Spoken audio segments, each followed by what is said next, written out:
मंच पर विराजमान संत गुरुजन, विद्युतजन, सभा में आए हुए सभी भाइयों और बहनों, अभी हम बहुत ही अच्छे ढंग से, सरल ढंग से पूज्य साहिब जी के द्वारा और माननीय सर जी के द्वारा श्रवण कर रहे थे।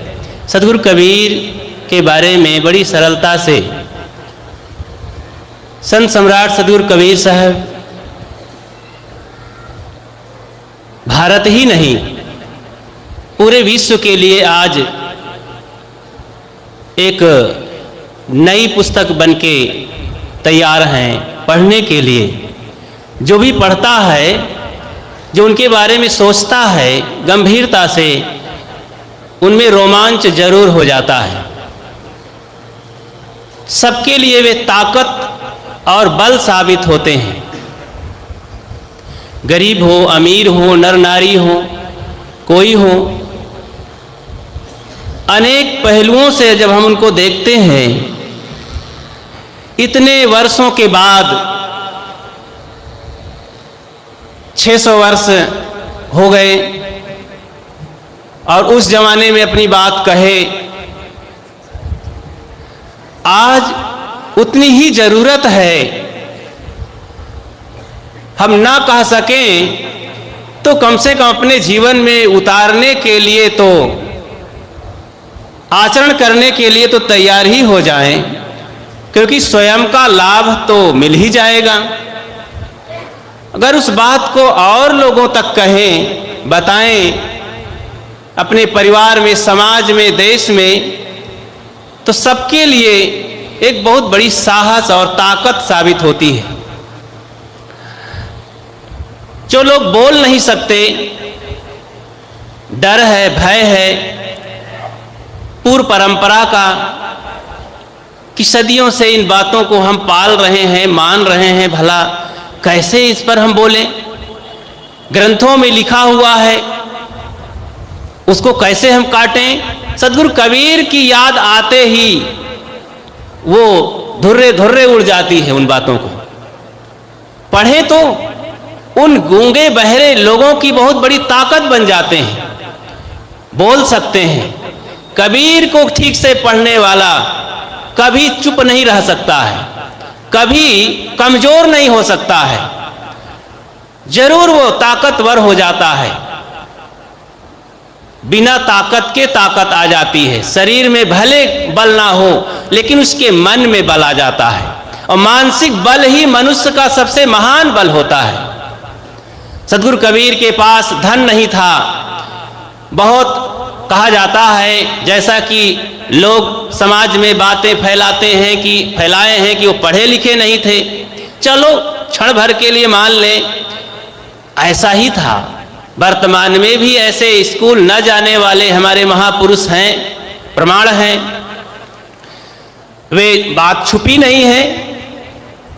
तो न पढ़ करके भी इतना पढ़ा लिखा कि जो आज पूरा विश्व पढ़ रहा है। आश्चर्य है, एक अनपढ़ को पूरी दुनिया पढ़ रही है। और जिसको गरीब कहा जाता है, उनकी याद कर लेना चाहिए। और जो लोग अपने को समझते हैं कि हम कमजोर जगह पैदा हुए, ऊंची जाति में पैदा हुए होते तो आज हम कुछ बोल सकते, यूनिवर्सिटी में पढ़े होते, बहुत बड़े कॉलेज में पढ़े होते तो आज बोल सकते, लोगों के सामने जगा देते। अरे सद्गुरु कबीर से सीखना चाहिए हमको। उनके पास न कोई जातीय हीन भावना थी, वे दहाड़ते हैं। उनकी आवाज पूरे विश्व में, भारत ही में नहीं पूरे विश्व में फैल गई और फैलती ही जाएगी। ये आवाज कभी बंद होने वाली नहीं, रुकने वाली नहीं।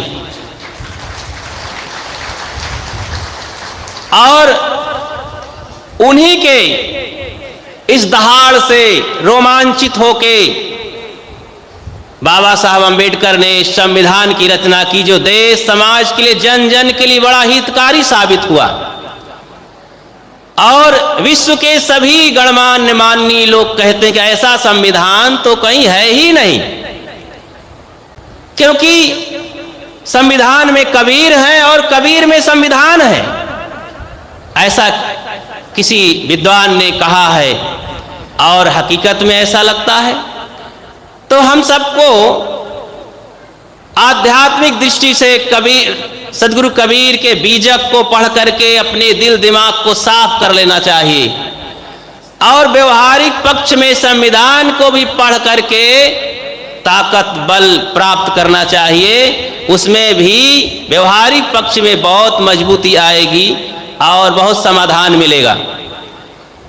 तो व्यवहार और परमार्थ दोनों में हमें सदगुरु कबीर की यादें बल देती हैं, ताकत देती हैं। हर नर नारी के लिए, जो भी नारियां सदगुरु कबीर की बातों को पढ़ेंगी, जानेंगी, चेतना आ जाएगी, जागृति आ जाएगी। वे जागरण करते हैं, आधे बसे पुरुष आधे बसे जोए। कोई कमजोर नहीं है और सारी भ्रांतियों को निकाल करके शुद्ध जीवन हम सबको जीना चाहिए। और दिल में खोज दिलहि माँ खोज है करीमा रामा, बाहर भगवान ईश्वर परमात्मा, दौड़ धूप ना करके भीतर हम खोजना आरंभ करें और वही मिलेगा अपने दर पर, बिना भागे दौड़े कहीं, बिना भ्रमित हुए। सारे अंधविश्वास को खत्म करके, मानसिक बल को मजबूत करके हम अच्छा जीवन जी सकते हैं, अच्छे समाज का निर्माण कर सकते हैं और अपने परिवार में स्वर्ग और वैकुंठ स्थापित कर सकते हैं। ये सदगुरु कबीर के विचारों में ये मंत्र समाया हुआ है। तो मैं अपनी बात को विराम देता हूँ और ये चाहूँगा सदगुरु कबीर की याद में जरा जय बोलिए संत सम्राट सदगुरु कबीर साहेब की। साहेब जिंदगी, साहेब जिंदगी।